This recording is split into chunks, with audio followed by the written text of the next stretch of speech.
Hi friends, let's start with second part of boards model. हमने पहले video में basic फॉर्मूलों का एप्लीकेशन करना सीख लिया। अब थोड़ा सा ऊपर लेवल को बढ़ाते हैं। तो एनर्जी लेवल डायग्राम, ये चीज़ पढ़ के आप बहुत सारे क्वेश्चंस को बिना पेन पेपर के सॉल्व कर पाओगे। तो सिंपल सा एक फॉर्मूला जो हमने पहले वीडियो में भी देखा था, energy is -13.6 z² by n² EV per atom. हम लोग इस वीडियो में एक ही एटम की बात करेंगे, तो जितनी भी एनर्जी की वैल्यूज रहेंगी वो सारी ईवी में रहेंगी। आप जब भी चाहो इनको जूल्स में, किलो जूल्स में, कैलोरीज में कन्वर्ट कर सकते हो। नाउ फॉर्मूला तो बहुत सिंपल सा है, पर इसके एप्लीकेशन बहुत ज़्यादा है। नाउ लेट्स सी हाइड्रोजन के ऊपर क्या क्या एप्लीकेबल है। फर्स्ट ऑफ ऑल, अगर मैं हाइड्रोजन की बात करता हूँ तो हाइड्रोजन का नाम लेते ही Z की वैल्यू 1 हो गई। नाउ ऑर्बिट्स कोई भी हो सकता है, first orbit, second orbit, third orbit. तो अगर फर्स्ट ऑर्बिट की बात करें n इज इक्वल टू 1, तो एनर्जी जो निकल के आएगी E1 that will be -13.6 into 1² upon 1² that is -13.6। अगर सेकंड ऑर्बिट की बात करें n इज इक्वल टू 2, तो E2 will come out to be -13.6 1² upon 2² that is -3.4। ये सारे वैल्यूज ईवी में है obviously. Then n is equal to 3, energy will be -13.6 1² upon 3² that comes out to be -1.5। इस तरह से आप fourth orbit, fifth orbit, sixth orbit, seventh orbit सबकी energy निकाल सकते हो, इसमें कोई डाउट नहीं है। बट द पॉइंट इज, जब आप एग्जाम में बैठे हो तो ये सारी कैलकुलेशंस करने में बहुत टाइम लगता है।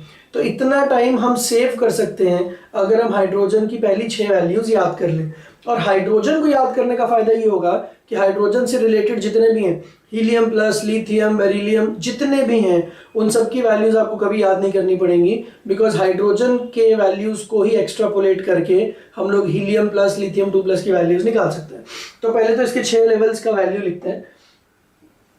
This is n is equal to 1, this is n is equal to 2।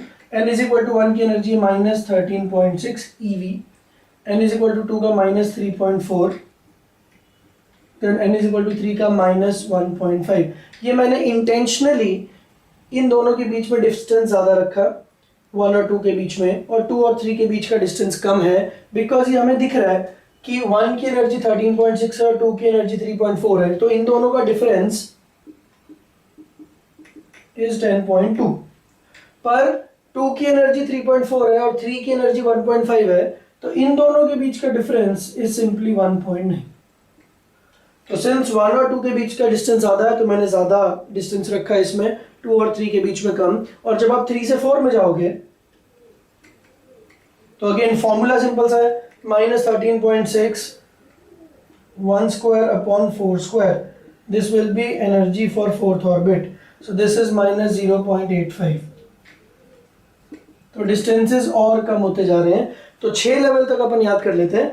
1 पे 13.6, सब पे माइनस लगाना है, 13.6, 3.4, 1.5, 0.85, n इज इक्वल टू 5 पे 0.54 and n is equal to 6 पे -0.37। तो एक चीज तो अपने को समझ में आ रही है कि जैसे जैसे आप ऊपर जाओगे आपका ऑर्बिट नंबर बढ़ेगा, वैसे वैसे respective distance between the orbits is decreasing.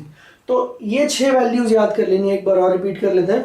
13.6, 3.4, 1.5, 0.85, 0.54, 0.37। ठीक है, आप 2-3 बार लिखोगे तो आपको याद हो जाएगा, बट इसको याद करने के बहुत फायदे हैं। जो क्वेश्चन नॉर्मली 1.5 से 2 मिनट लगते हैं जिस क्वेश्चन को, उस क्वेश्चन को हम बिना पेन चलाए आधे मिनट में कर सकते हैं अगर ये वैल्यूज याद हो तो it's good to remember all these values. फिर 3 वैल्यूज और याद करनी है। 1 से 2 के बीच का डिस्टेंस है 10.2, 2 से 3 के बीच का डिस्टेंस है 1.9 और 1 से 3 के बीच का डिस्टेंस है 12.1। तो अगर इन वैल्यूज को याद कर लेते हैं तो अभी हम देखते हैं कि जो मुश्किल सो कॉल्ड मुश्किल क्वेश्चंस हैं वो कैसे जल्दी से जल्दी सॉल्व हो जाते हैं। अब ये जो फॉर्मूला है इसको एनालाइज करते हैं बहुत ध्यान से। Energy is equal to -13.6 z² upon n²। अब हाइड्रोजन की वैल्यूज आई एज्यूम कि आप याद कर लोगे। तो हाइड्रोजन की वैल्यूज से हीलियम प्लस, लिथियम 2+, इन सब की वैल्यूज कैसे आएंगी। इस फॉर्मूले को अगर मैं चाहूँ तो मैं ऐसे लिख सकता हूँ -13.6 upon n square into Z square. और अगर हाइड्रोजन की बात हो रही है तो z की वैल्यू 1 है ना। अगर z की वैल्यू 1 है तो इसको लिखने या ना लिखने से कोई फर्क नहीं पड़ता।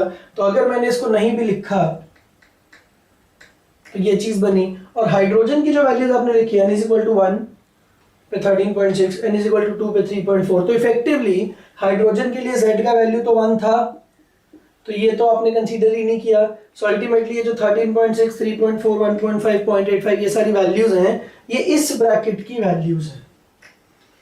और जब भी आप हीलियम के लिए, लिथियम के लिए यही फॉर्मूला लगाओगे तो ये ब्रैकेट तो सेम रहेगा। The only thing that will change is this z, क्योंकि हाइड्रोजन के लिए z की वैल्यू 1 थी, हीलियम के लिए इट विल बिकम 2 तो 2 का स्क्वायर, लिथियम के लिए इट विल बिकम 3 तो 3 का स्क्वायर। तो इफेक्टिवली ये वैल्यूज अगर आपको याद है तो बस आपको इन वैल्यूज को z स्क्वायर से मल्टीप्लाई करना है, आपको रिस्पेक्टिव हीलियम लिथियम की वैल्यूज मिल जाएंगी। जैसे अगर आपसे कोई पूछे कि हीलियम प्लस के लिए फर्स्ट ऑर्बिट की एनर्जी कितनी है, तो E1 विल बी, अगर हाइड्रोजन होता तो एनर्जी होती -13.6, तो मतलब ब्रैकेट की एनर्जी, ब्रैकेट की वैल्यू है 13.6 इंटू जेड स्क्वायर करना है, तो दैट गिव्स यू इंटू 4। फिर अगर हीलियम के लिए आपसे सेकेंड ऑर्बिट की एनर्जी पूछी जाए, तो अगर हाइड्रोजन होता तो सेकेंड ऑर्बिट की एनर्जी होती -3.4, तो बस आपको इसको 4 से मल्टीप्लाई करना है। अगर थर्ड ऑर्बिट की पूछी जाए तो that will be -1.5 into 4। Similarly 0.85 into 4, 0.54 into 4, 0.37 into 4, ये सारी वैल्यूज आ गई हीलियम के लिए। अब अगर यही लिथियम के लिए होता, अगर यहाँ पे हीलियम की जगह होता लिथियम 2+, तो ये सारी वैल्यूज 4 की जगह में किससे मल्टीप्लाई कर देता, 9 से, बिकॉज लिथियम के लिए जो z का वैल्यू है दैट इज 3, तो 3 का स्क्वायर इज 9, तो इंटू 9 इंटू 9 इंटू 9, तो 13.6 into 9, 3.4 into 9, 1.5 into 9, 0.85 into 9, everything into 9। तो पहली बात तो हाइड्रोजन को याद करके मुझे बस z स्क्वायर से मल्टीप्लाई करना है, तो हीलियम के लिए 2 का स्क्वायर, लिथियम के लिए 3 का स्क्वायर, बेरिलियम के लिए 4 का स्क्वायर एंड सो ऑन। तो आपको और कुछ याद करने की जरूरत नहीं है, बस ये याद करना है। देन अब लेट्स सपोज एक क्वेश्चन हमारे पास आया, what is the difference of energies of first and second orbit of lithium. ठीक है, अब इसको करने के 2 तरीके हैं। देखो क्वेश्चन ये है कि मुझे फर्स्ट ऑर्बिट और सेकंड ऑर्बिट के बीच का डिस्टेंस, के बीच का एनर्जी डिफरेंस बताना है फॉर लिथियम 2+।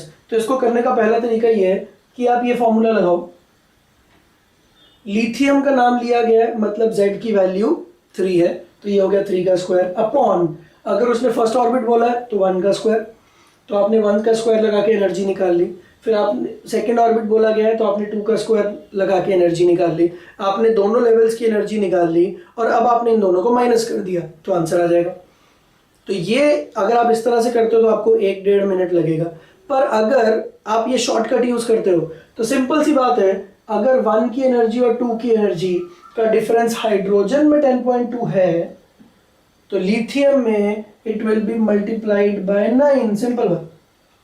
तो डायरेक्ट आंसर आ गया, आपको 15 सेकंड भी नहीं लगेंगे इस आंसर को निकालने के। और ऐसा क्यों हुआ, देखिए अगर लिथियम की बात चल रही है, मैंने ये हाइड्रोजन के लिए डायग्राम बनाया था, पर हाइड्रोजन की वैल्यूज को 9 से अगर मैं मल्टीप्लाई कर दूं तो मुझे सारी वैल्यूज लिथियम की मिलेंगी।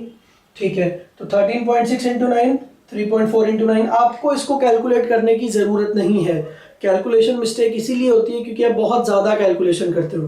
Calculation should be as minimum as possible. तो आपको इसको मल्टीप्लाई नहीं करना है अभी, बस आप लिख लो 13.6 इंटू 9 ये हो गया फर्स्ट लेवल, 3.4 इंटू 9 ये हो गया सेकेंड लेवल। अब इन दोनों को जब आप माइनस करोगे तो ये 9 तो कॉमन ही आ जाएगा, तो अल्टीमेटली जो बीच में बचेगा दैट विल बी 13.6 माइनस 3.4। और अगर आप सिर्फ वैल्यूज में इंटरेस्टेड हो तो मॉड्यूलस ले लो, तो 13.6 माइनस 3.4 ये तो वैसे 10.2 होता है, तो यही वाला तो 10.2 था जो हम पहले देख रहे थे, तो ये तो हाइड्रोजन की वैल्यू थी और अल्टीमेटली इससे क्या मल्टीप्लाई हुआ 9। तो सिंस सारे लेवल्स 9 से मल्टीप्लाई हो गए हैं, तो जब आप इनका डिफरेंस लोगे तो डिफरेंस भी तो 9 से मल्टीप्लाई हो जाएगा।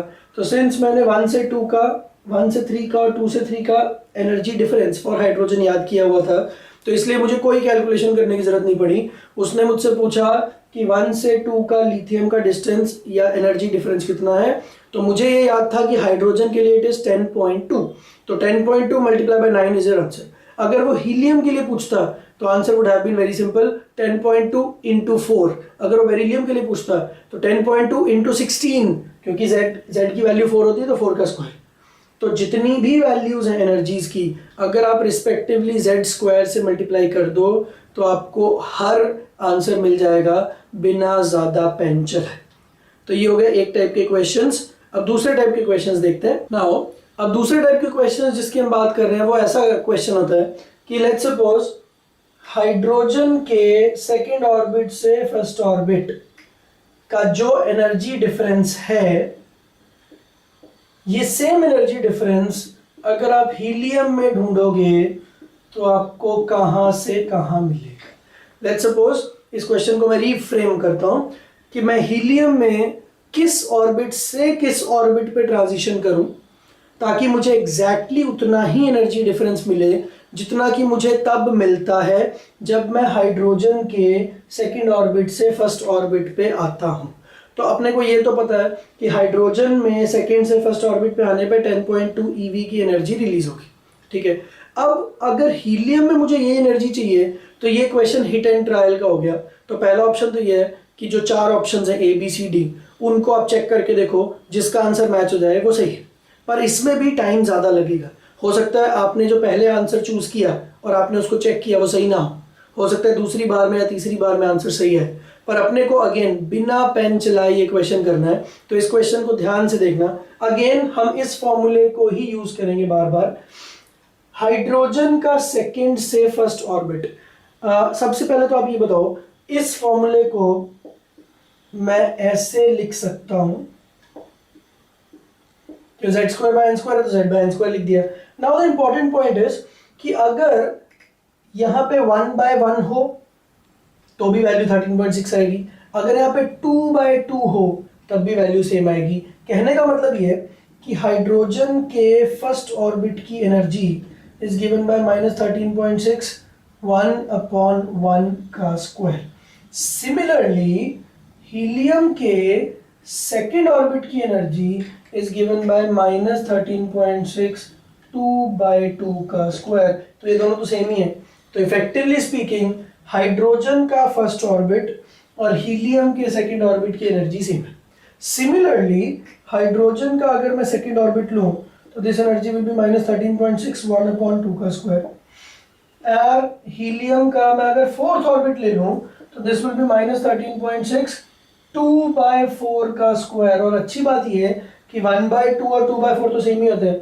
अब ब्रैकेट के बाहर तो वही है 13.6, तो अगर ब्रैकेट के अंदर भी सेम चीज होगी तो ओवरऑल वैल्यू भी सेम ही होने वाली है। तो इफेक्टिवली स्पीकिंग हीलियम के लिए n = 4 की वैल्यू इज -13.6, 2/4 का स्क्वायर। तो हाइड्रोजन और हीलियम ये दोनों बराबर हो गए। तो इफेक्टिवली स्पीकिंग हाइड्रोजन का फर्स्ट ऑर्बिट इज हीलियम का second orbit, energy same. Hydrogen का सेकेंड ऑर्बिट इज हीलियम का फोर्थ ऑर्बिट, एनर्जी सेम है। हाइड्रोजन का फर्स्ट, हीलियम का सेकेंड, सेम एनर्जी लेवल पे। हाइड्रोजन का सेकेंड और हीलियम का फोर्थ, सेम एनर्जी लेवल पे। तो जब इनिशियल और फाइनल एनर्जीज ही सेम है तो दोनों का डिफरेंस भी तो सेम ही होने वाला है। तो अल्टीमेटली इस क्वेश्चन का आंसर ये हो गया कि जो एनर्जी आपको हाइड्रोजन में 2 से 1 में दिखती है डिफरेंस, वही सेम एनर्जी आपको हीलियम में 4 से 2 में दिखेगी।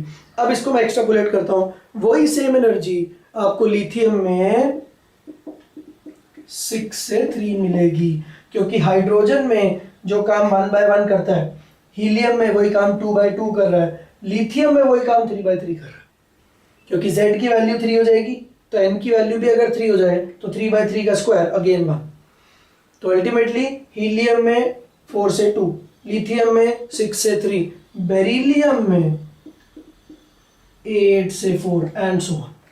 तो इस तरह से अगर आपको हाइड्रोजन की वैल्यूज याद है और आप इस फॉर्मूले को थोड़े अच्छे से एनालाइज कर लो तो आपको बहुत सारे क्वेश्चंस में बिना पेन पेपर के ही आंसर्स आ जाएंगे और आपको कोई ऑप्शन चेकिंग की जरूरत नहीं है। आप डायरेक्टली सोचोगे, 20 सेकंड में आंसर और टिक। तो आई होप इससे आपको काफ़ी हेल्प मिलेगी। आगे आने वाले वीडियोस में बोर्ड्स मॉडल पे और जो अच्छे अच्छे क्वेश्चंस होते हैं उनके साथ डील करेंगे। Thank you.